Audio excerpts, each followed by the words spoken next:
Si quieres saber las diferencias que hay entre una clase y una estructura en Swift o simplemente cuándo escoger una sobre la otra, entonces no te pierdas este vídeo. Hola y bienvenidos a este nuevo vídeo.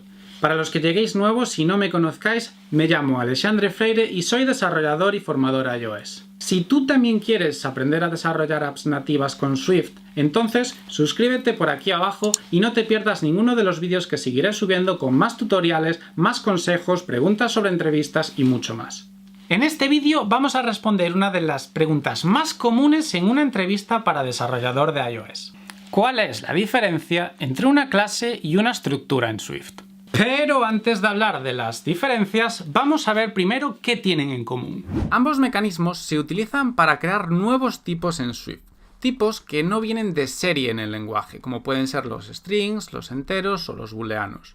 Los dos pueden tener propiedades, y además estas pueden ser de cualquier otro tipo, incluidos aquellos creados mediante otras estructuras, clases, protocolos o incluso enumerados.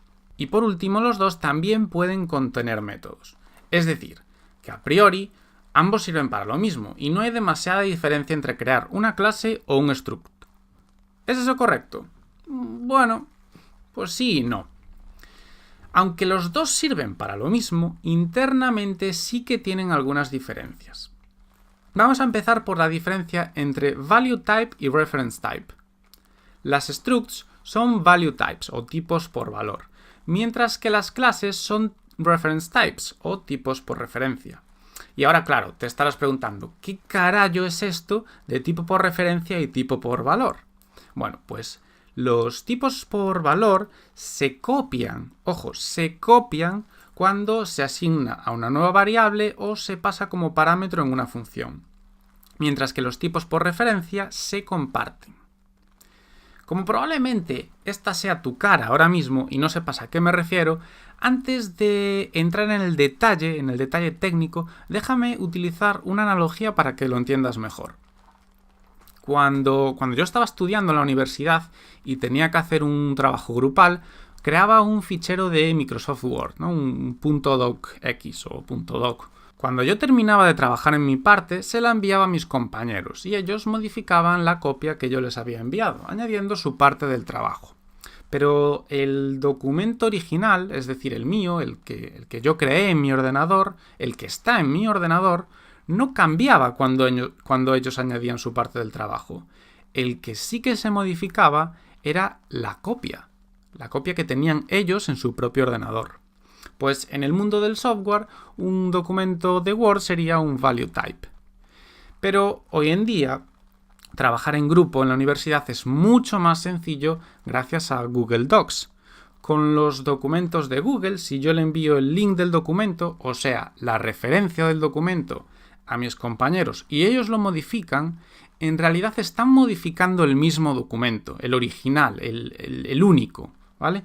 En este caso, no coexisten copias del mismo documento, sino que lo que se envía es la referencia al mismo, ¿vale?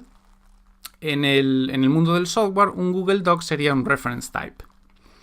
Entonces, volviendo al desarrollo del software, vamos a ver qué es lo que ocurre cuando en Xcode escribimos let a igual a 8, ¿ok? Lo que está ocurriendo aquí es que se reserva un espacio de memoria representado por este rectangulito de aquí y se guarda el valor 8 en él. Este espacio de memoria va a tener una dirección que yo me he inventado, que son estos numeritos de aquí.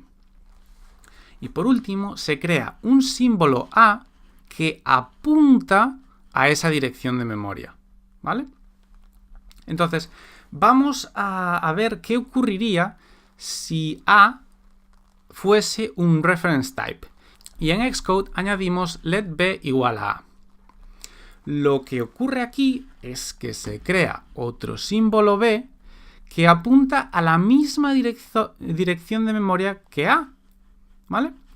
Por lo tanto, ambas variables, tanto A como B, apuntan al mismo objeto. Se comparte. Se suele decir que se comparte. Entonces, si yo en Xcode después pongo B igual a 18, ¿qué es lo que ocurre?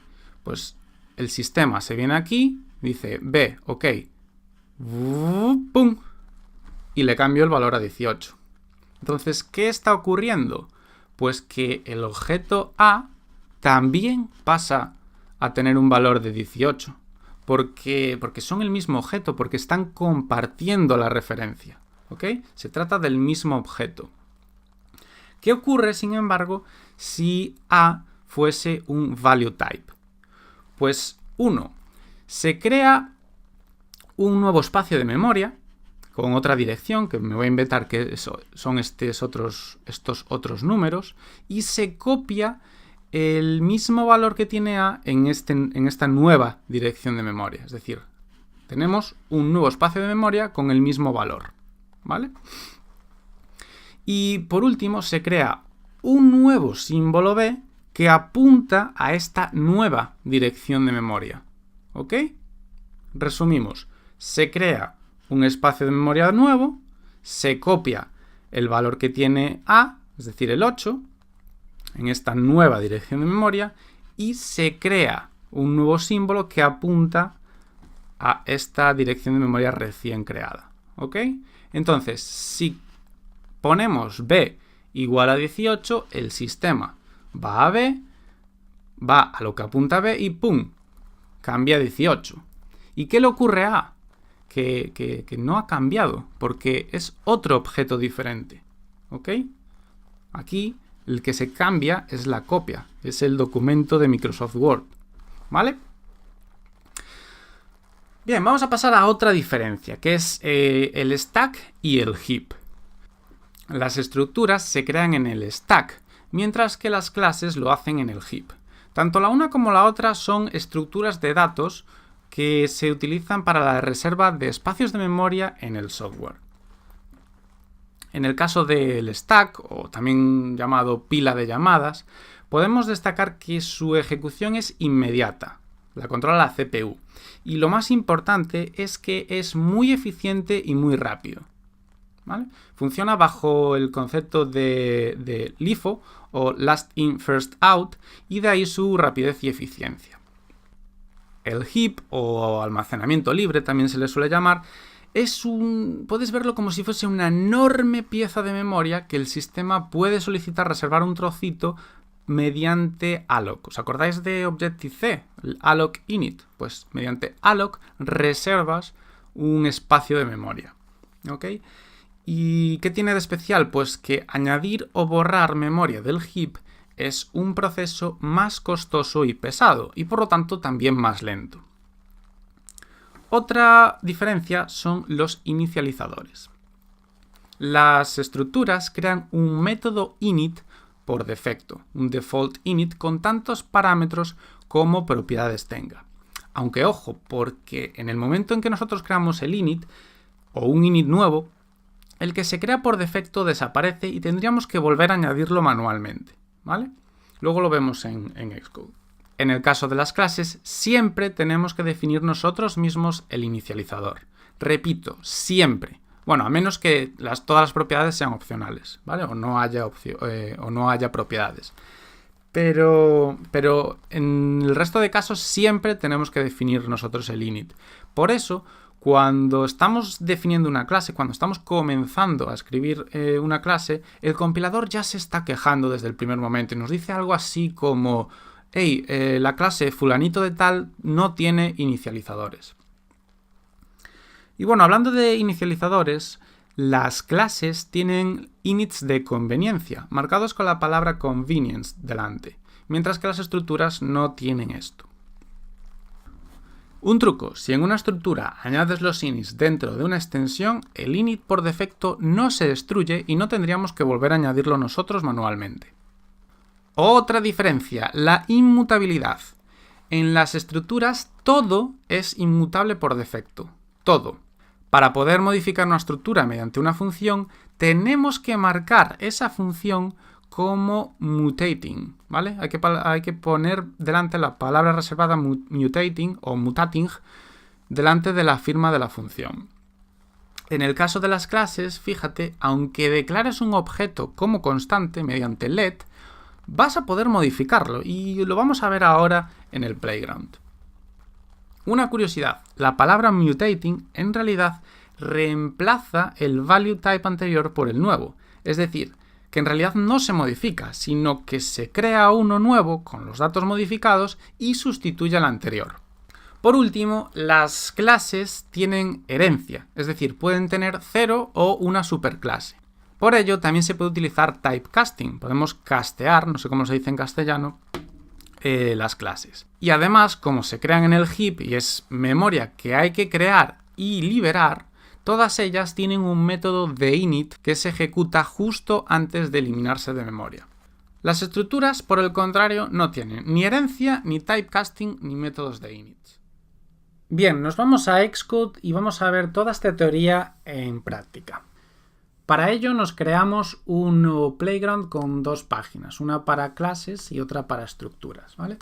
Vamos a empezar creando una clase developer con dos propiedades. Dado que es una clase, tenemos obligatoriamente que crear un inicializador.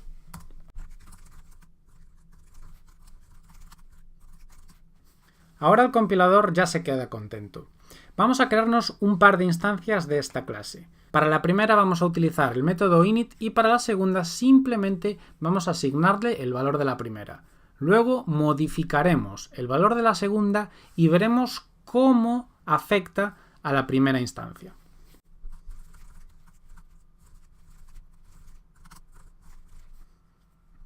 Fijaos en una cosa curiosa, ¿no? Y tiene que ver con una de las diferencias entre una clase y una estructura. A pesar de haber declarado la variable Xandre como constante, nosotros después podemos modificarla. Podemos modificar sus propiedades, ¿vale? Esto en las estructuras está completamente prohibido y no se puede. El compilador te avisa. Lo veremos en un momento.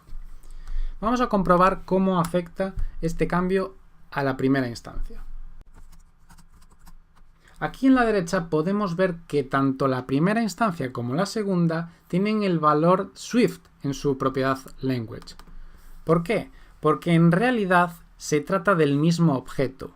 Hay dos símbolos apuntando al mismo objeto, ¿vale? Son tipos por referencia, es una clase, y dos instancias apuntan al mismo objeto. Esto es importante que lo tengáis claro, ¿vale?